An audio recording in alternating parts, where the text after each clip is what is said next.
My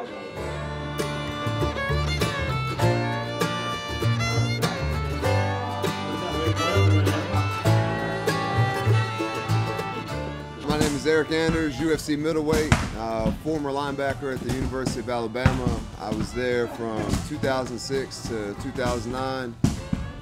Part of that first national championship in 2009, we beat Texas. I got done playing ball, got on with the Cleveland Browns, got cut, went to Canada, got cut, played a year of arena football, and pretty much said if it's not the NFL, then I don't want to do it. The final 3 minutes, he's played a brilliant football game.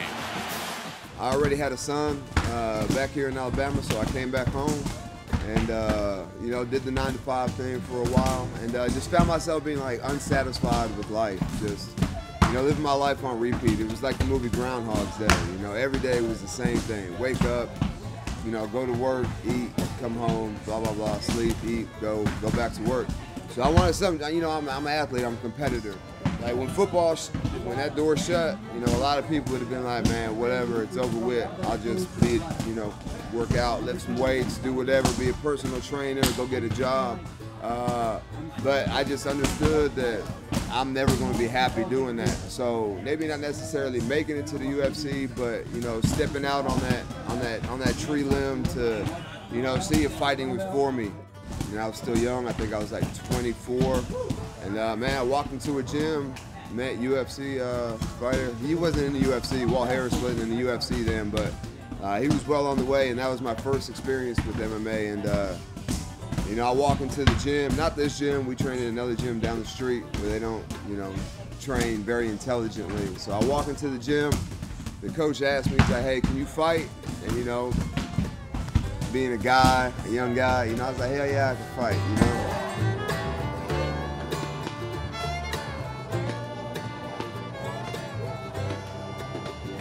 So my very first experience with no striking experience at all, they put me in the ring with Walt, who's 6'5", 270, big guy, athletic. And needless to say, I spent the majority of that round in the corner. He was very, very, very nice about it. He wasn't malicious or anything, but it definitely let me know that I didn't know anything. And to start from scratch, start from zero, I have zero combat sports experience, maybe some JV level wrestling at best,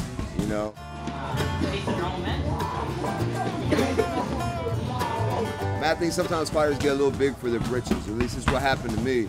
I was like, I'll fight that guy, I'll fight that guy, I'll fight that guy. And I ended up taking 4 losses. I lost 4 out of 5 fights in a year. And man, I just had to take a second and man, you're not as good as you think you are, clearly. And this is such a ruthless sport. Man, you could be in your prime, the best you're ever gonna be, take a few losses and then, you're out of there. So thank God that, everything that, all the holes in my game that I think they're all fixable and correctable. So, the longer I go in this game, the harder it's gonna be to beat me.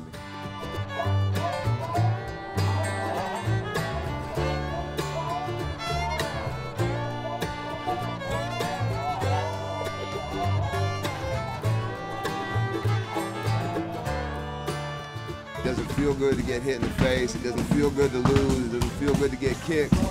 So, I'm finna go get in a fight. So I'm gonna train as hard as I can to be ready for that fight. Just traveling around, seeing other people in other camps and how they do stuff, man, not everybody shares that same philosophy. But that's just always how I've been. I've always been a workhorse, a grinder. So, work has never been like strange to me or weird to me. So, yeah, I'm tired. Yeah, I'm sore, but man, the guy I'm finna fight, I bet you he's training. The guy after that guy that I'm gonna fight, I bet you he's training. So, it's not very hard to get up and get motivated. If I sleep in, I'm gonna get, my teeth knocked out. I like my grill, so I'm trying to keep it as long as I can.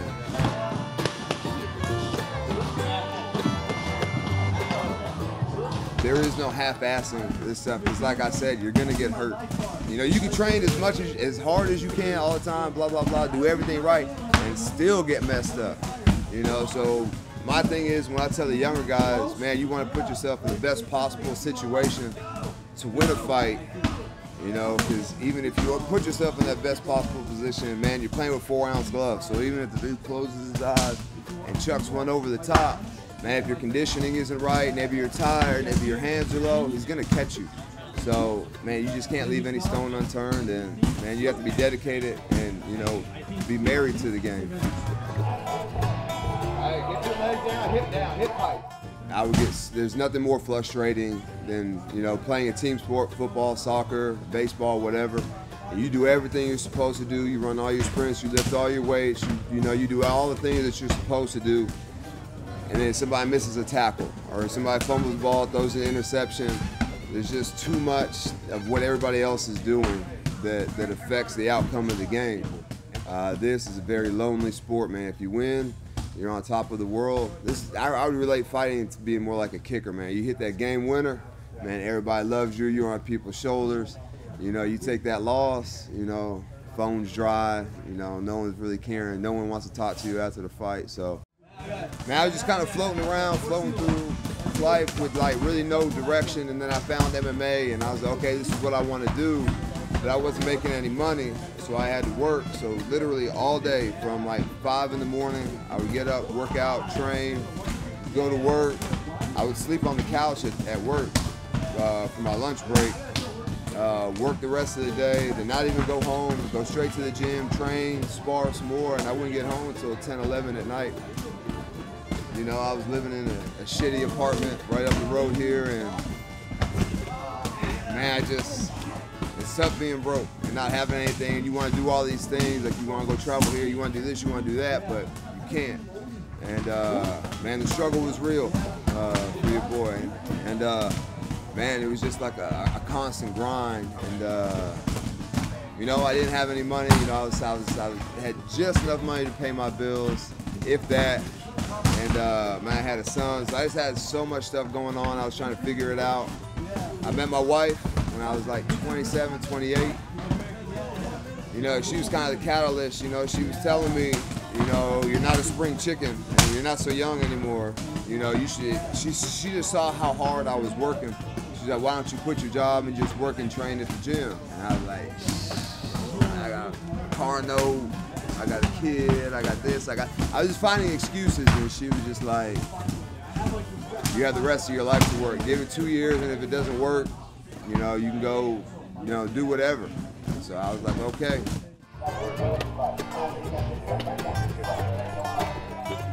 Man, you know, it was a very fulfilling job to coach here, especially the kids, because, man, you see some of these kids, they come and you see their family situation or whatever, so maybe they're looking for a father figure or looking for a mentor or somebody to look up to. And being a fighter and having success in fighting, they just kind of naturally, you know, kind of look up to you. Even now when I'm in the gym, I may not be a coach, but some of those kids that I used to coach still come up to me and tell me about their grades, tell me how everything's going, and it's just very fulfilling to be a part of their life and be a part of the achievements and the motivation and things that get them up in the bed, get them up in the morning to go do stuff, but also to see the light bulb click on, to see them get comfortable in uncomfortable situations and do things that they never thought that they could do. Some of these people come in here and I want to lose 50 pounds, and they end up losing 80 pounds or 60 pounds. I want, you know, they surpass their goals, and, you know, just to see somebody surprise themselves with their own work, man, it's just a feeling that you can't put into words.